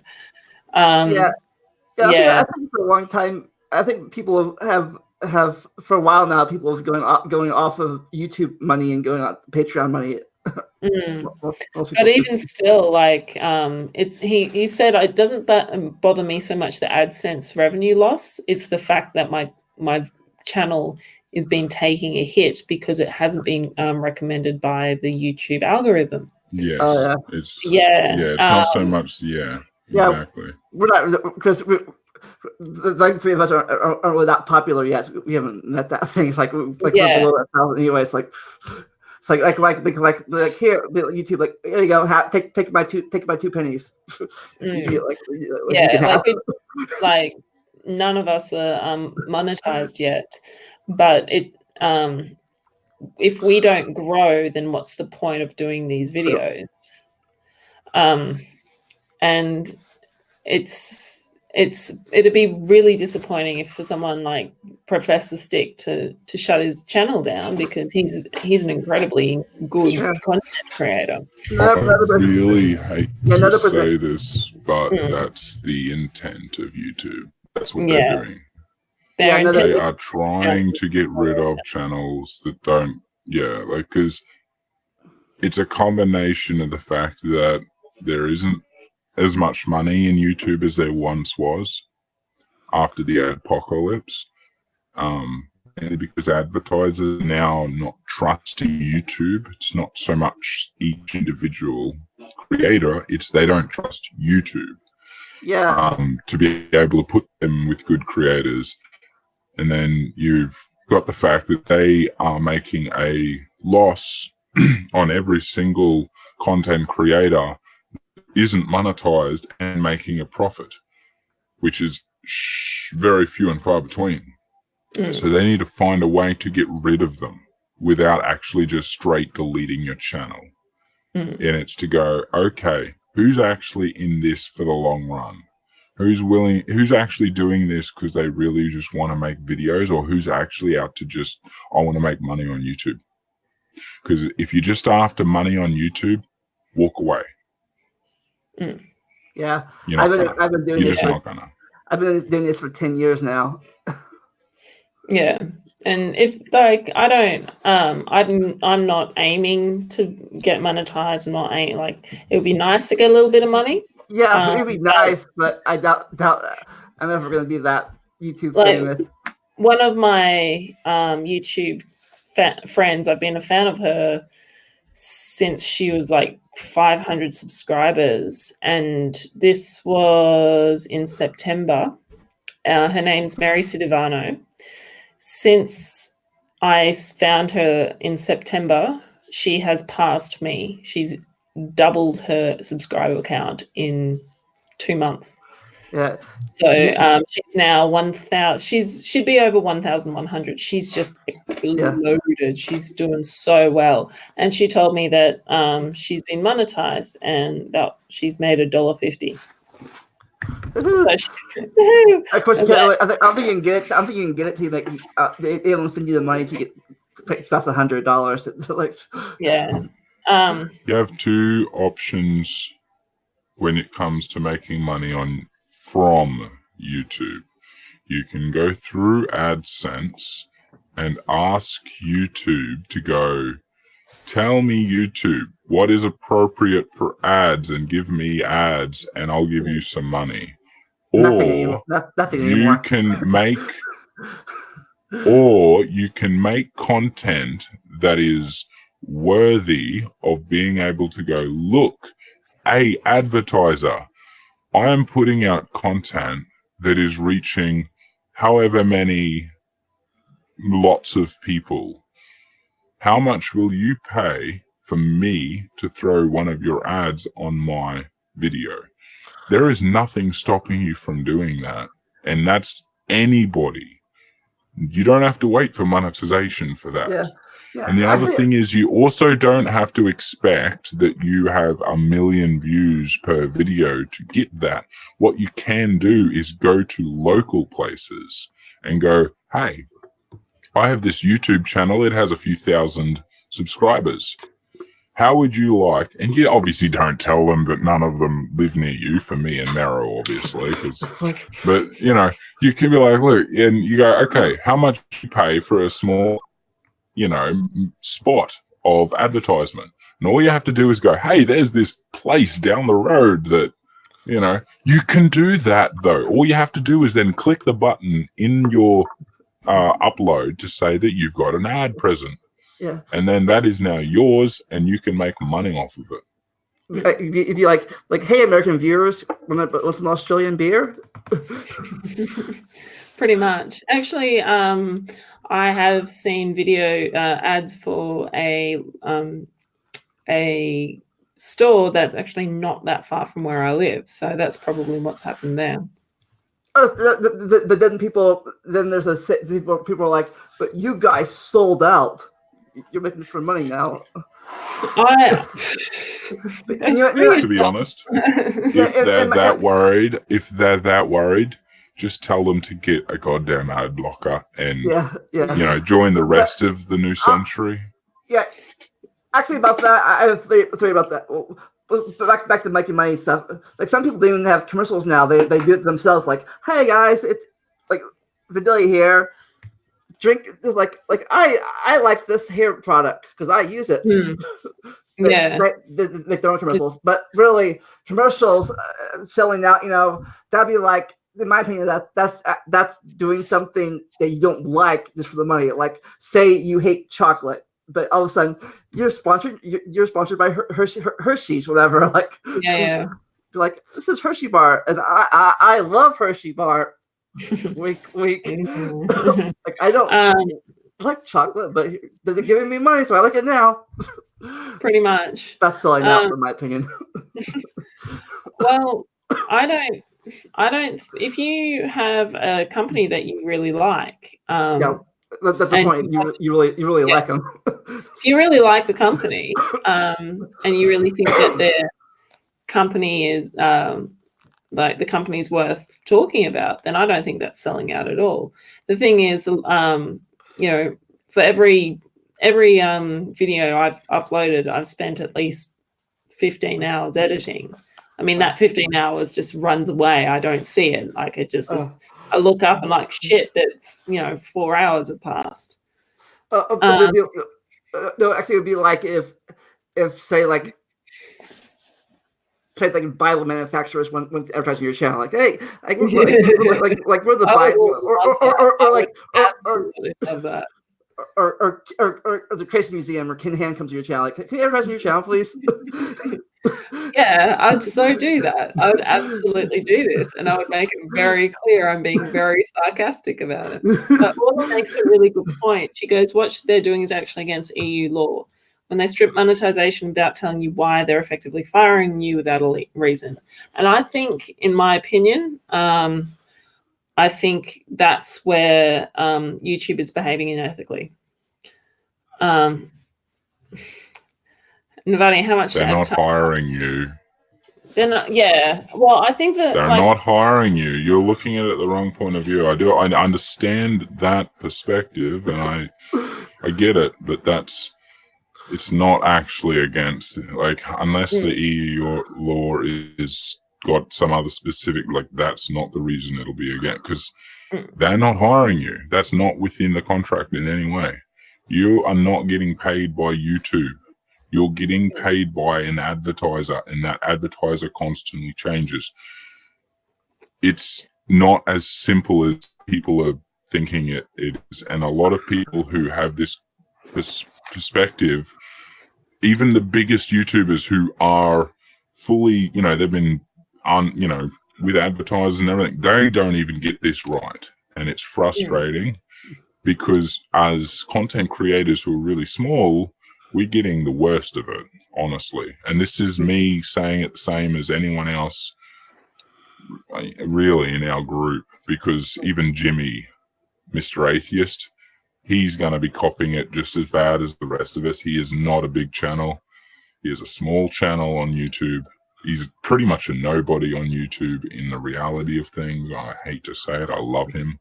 You're a nobody. This is the thing we don't understand, is that none of these channels that we own, me, Navadia, like, let alone Surus or Paulogy or any of them, they are making more money themselves individually than YouTube is, or than Google is from YouTube off of them.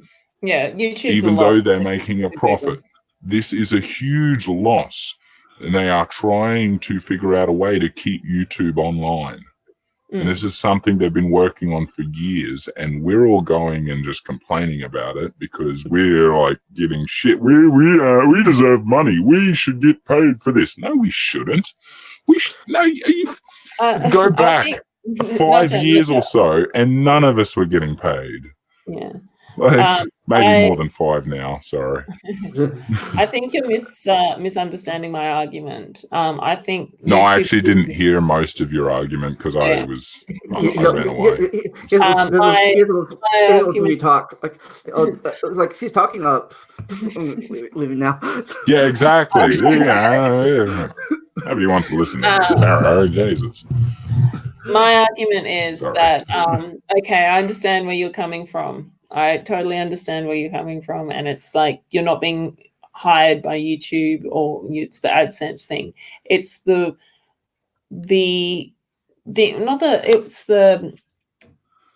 what's it called? They're taking away an income from someone without the explanation. Like you're punishing people for making things without an explanation. And even if they're like, I'm sorry, we've got to do this because we're being screwed around because the AdSense is not coming through, at least it's an explanation. It's a shitty one, and not many people are going to be happy about it.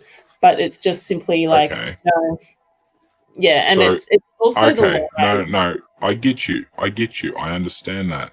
You didn't get an explanation. Have you been watching all of the updates from YouTube? No. Okay. Now, I don't blame you. I don't check them all the time either, but I did see that one. That was an update. That was one of, you go to the YouTube welcome page, it's now the new studio, but even back in the day, they had the little things that would pop up and tell you all the new things that were happening on YouTube for YouTube creators. And every year they'll send an email to you, if you're a creator, saying these are our new terms and services. This is what it means. Here's a video explaining it all for you. If you don't understand the legal terms they use, get a lawyer. Fair enough. Otherwise, you kind of don't have that argument. Most people say they, but no, it's because you didn't fucking read it, did you? Well, you didn't watch the update. It's YouTube, so of course they make it in video form, really easy for you to understand and read, and they try and do it in a format that's simple to digest. Well, most people still don't. Most people don't read stuff. No, exactly. They just scan through like game thing, like scan to the bottom. But this is the thing. Click agree. This is the thing. YouTube will go out of their way to make videos for those people, and they still don't watch them. They still don't. You're a creator. You want to get the best and the most out of your channel as you can. So what do? You ignore the advice of the people that fucking give you the platform. And then you complain about them not telling you? No, that's not how it works. This is their platform. They're giving you the right to be here. They've told you the deal. If you want to get money from elsewhere, you are welcome to. They have opened the door and said, go hard. Whereas most other industries like this don't give you that option, or they'll restrict it. They'll take a bit of that profit. I mean, I'm sure YouTube probably take a bit of that, but you can do it independently. You don't have to do it through YouTube. I get it. I feel the frustration. I've been watching YouTubers newer than me that were nobodies suddenly become bigger than me and get monetized in no time. And I'm not monetized, so I get the fucking frustration. But I don't expect to get much of shit when I get monetized anyway, so I don't really care. Because I know that unless I have millions and millions of viewers per video, that I'm really not going to see much out of that. Because I could get a couple thousand views, and it's still not going to give me much money. You're like, I made 2 pennies. Hooray! Yeah, pretty much. I'm sorry if I sound harsh, but I'm just sick of all this bullshit. But hey, that's one thing I'm going to always speak out against is bullshit. That is true. Be it religious or YouTube. And this is the thing, I'm in this pile as well where I'm getting screwed. I'm not an exception here. I don't get any money where, so I get it. It sucks. It really sucks. But we just have to find alternate options. That's all. And it's not easy, but the point of it is that if you put out good content, you will get the views. If you get the views, then it'll be easier to get the money. You can't expect to get paid if you're not getting the fucking views. Because who wants to advertise on a channel that gets 100 or so views every video compared to 1 million or so? And there are millions, if not 1 billion.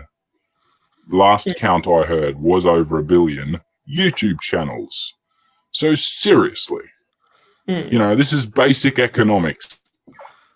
I don't know why people have such a thing where they become it's personal, it's because I did this and because I did that. No.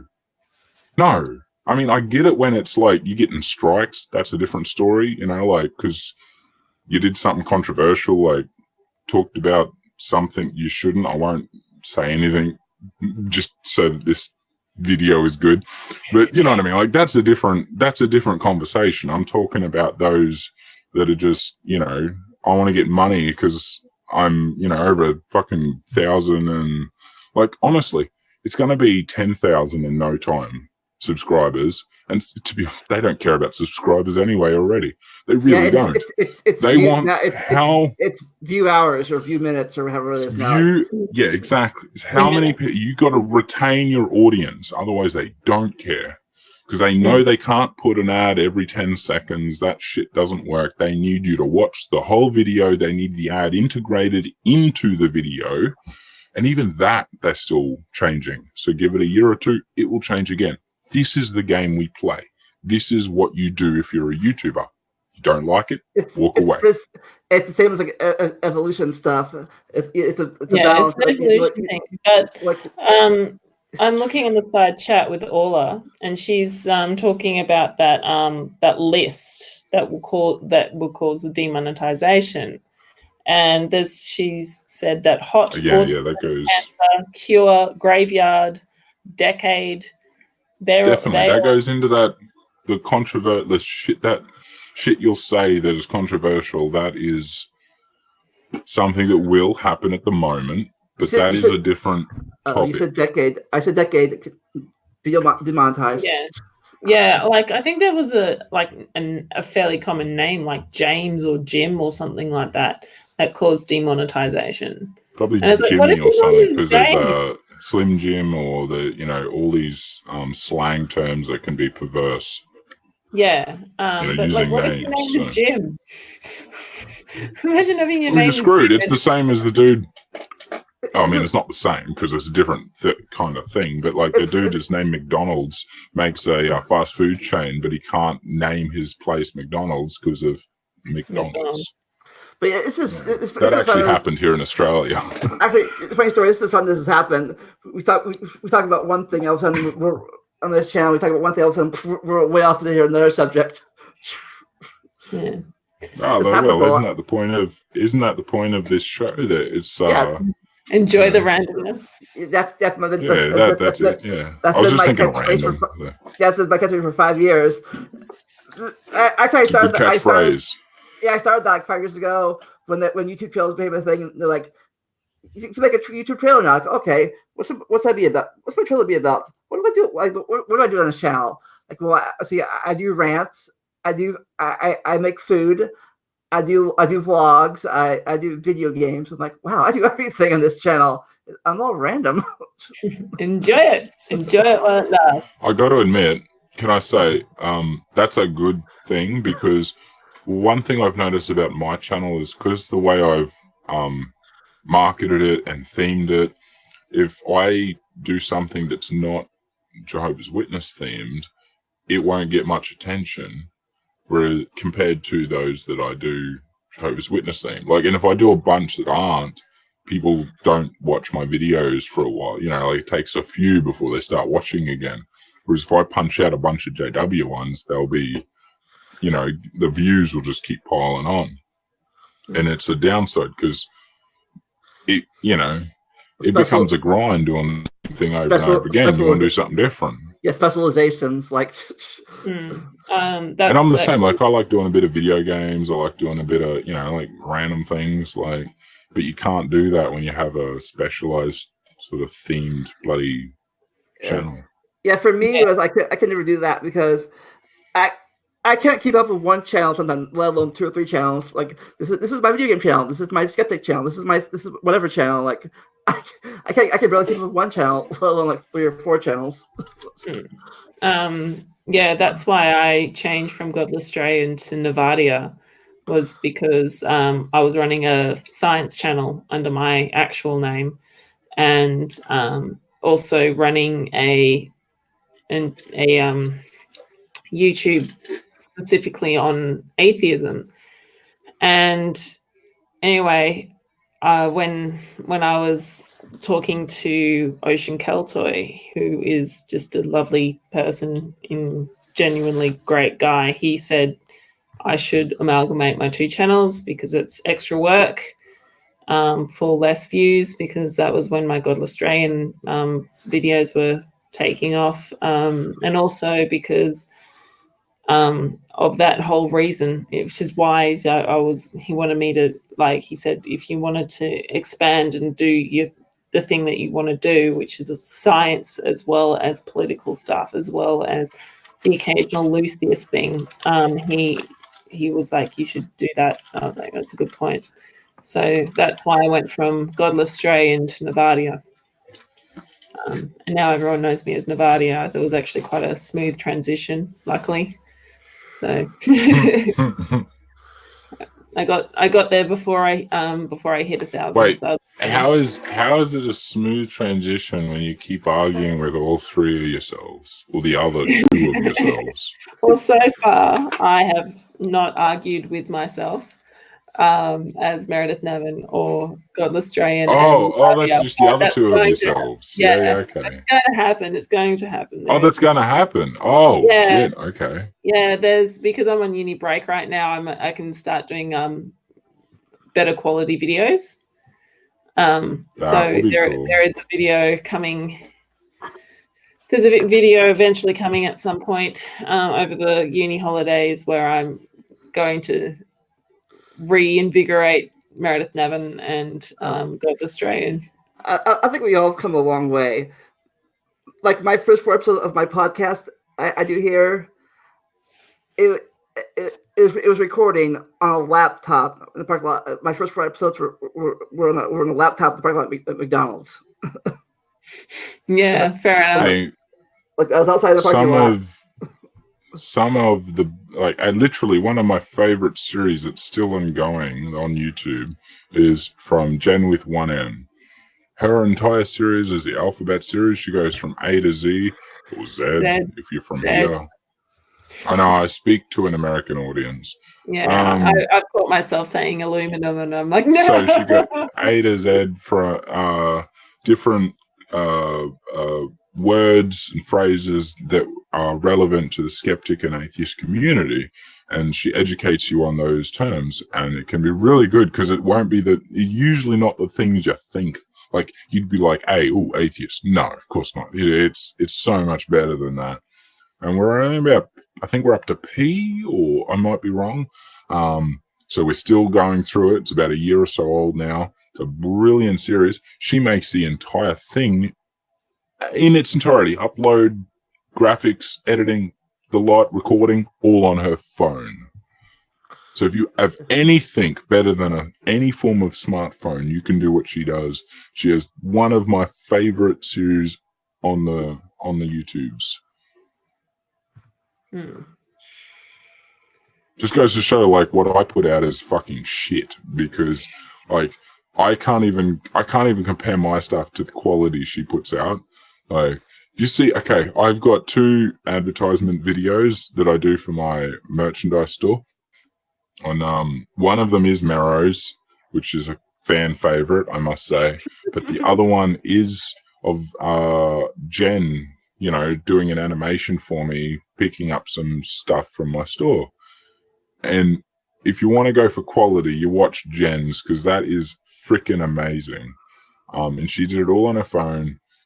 Like the whole animation, the recording, and I slapped together a random recording of my voice to overlay it, and then we were done. The talent coming out of her just from her phone. So I don't give a shit. Like, unless you tell me you have an old Nokia, like one of those indestructibles, then I'll be like, yeah, okay. If that's all you have, fair enough. You can't make a video. I'm sorry. Bad day for you. A phone that, but otherwise, you have no excuse. You mean a phone that actually does nothing but make calls? Just be a phone. Yeah, exactly. Like you're gonna struggle to make a text because of. I don't understand this concept. That's when I go, okay, fair enough. You can't do a video, but otherwise, you have no excuse. I'm sorry. Like, bring it. Just bring what you've got. Like, just do it. That's what it's about. Like, if you've got a little bit of technology, use it. People, people actually use phones for phones. People actually use phones for phones nowadays. Apparently, I don't know. Not often. My camera, I got second hand, and I think your camera's a phone. No, my actual camcorder camera. No, I was saying your camera is a phone, like, you know, because wouldn't that be the next step? Canon comes out with a Canon DSLR iPhone. But the camera that I'm using now to record is, I think, 2011. So it's like 8 years old, and the battery's screwed on it. And I want to buy a battery, but at the same time, I don't, because, you know, that kind of like, sort of it's where it would do. You may as well buy a new one. And well, the battery's only like $30. Hey, Jen, we were just talking about a Jen with one N, like you, but it wasn't you. Sorry, I was like, we weren't talking about you behind your back. That's not talking about in front of your face. No, but yeah, exactly. Yeah, that was a total off subject. Anything. So what's your future channel again? What's your channel again? What's the name? Which one? Yours. We were talking about your channel feature. Oh, that's right, nerd. Yeah, you. Okay. The future one is to be there. The second one, the future, as I said, over the next couple of months, you might be seeing higher quality videos come out over the next few months, because I'm off uni break. So that's pretty exciting. Going from 8-bit to 32-bit. Oh, you're not that lucky. I'm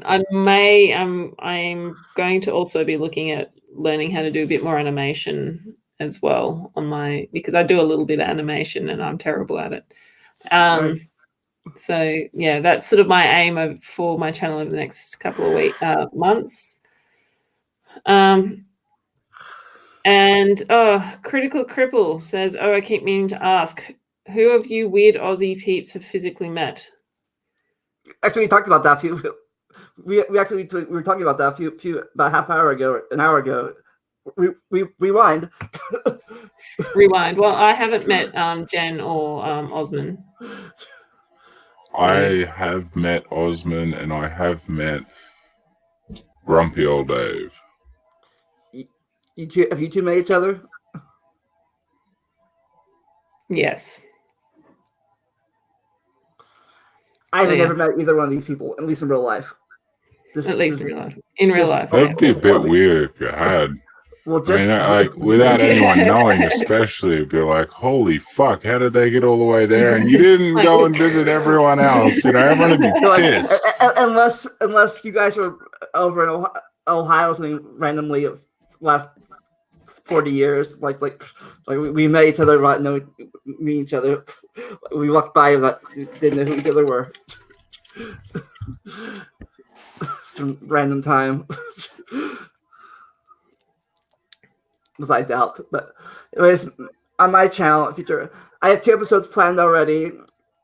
I'm going to do an after show debate in a few weeks. Plus, I'm continuing my podcast at the Dog Naropa series. Got to conclude the third anime series, so gonna do that episode. And plus, I'm editing some Kingdom Hearts videos I made back in the summer. I'm still working on editing them, so they'll coming out. Plus, whatever I decide. Plus, whatever I do from random video, I'm like, I'm gonna do this video today. That's my future channel. Fair enough. Fans. What about you, Nacho? Anything in particular you planned, or just whatever comes your way? Oh, I have a few things coming up. I suppose a few of them are close to the chest. What is one that I can announce? Fuck, hold up. I am doing something with Neil, 604 Atheist, and I've been honestly wanting to do something with him ever since, I met him, I suppose, over a year ago. I fucking love Neil. He's probably one of my best mates, and I'm so fucking happy to finally be doing a proper video with him. And appropriately, if the people that know Neil will understand this, those that don't should definitely just go and look up Neil 604 Atheist, subscribe and check out all his videos. He is a But sweetheart. he's the best of us. He really is. So the video is on the dichotomy between the JWs with their no blood policy and somebody as amazing and heroic as Neil and his father, for example, as we will learn if you haven't already, on the topic of giving blood and how important it is. And I mean, it's still in the works. It'll probably be a ways away, but that's one that I'm really, really looking forward to. And I think everyone should probably look forward to as well. I'm also doing a video with Ex-Cult Baby that's slowly in the works. It's going to go into the differences between being a baptized Jehovah's Witness and an unbaptized Jehovah's Witness and what that means to me out. I'm also doing something of a PSA again on my distaste for cancer, let's say. I think anyone that's seen any of the other PSAs I've done on that will understand what that is about. I got a few different things going on. They're just all slow coming. Like I'm taking more time on them as opposed to what I used to do, which was try and just put things out, and I didn't care about the quality. So yeah, working on it. Got lots of things going. So if you don't know me, Not Jar Witness and Not Jar Witness, pretty much everywhere except Facebook. Not Jar Witness YT and Facebook. I do Not Jar Witnessy things. What are you going to do?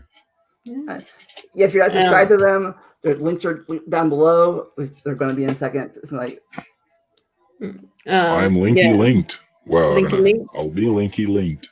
And my Come name Linky is linked to me.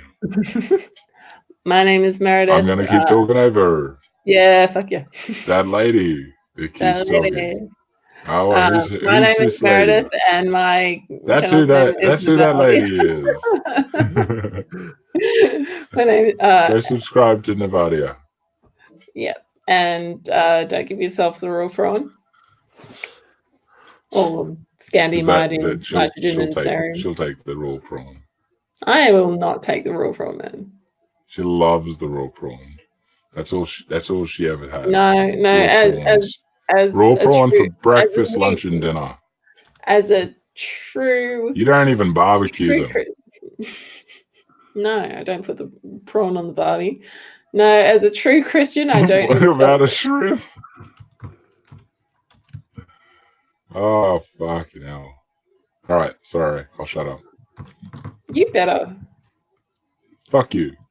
Fuck you too. Bring it, bitch. Oh, I will. The showdown on the channel. They know we've met now, so they know I can. You'll have to explain yourself. Well, fucking bullshit.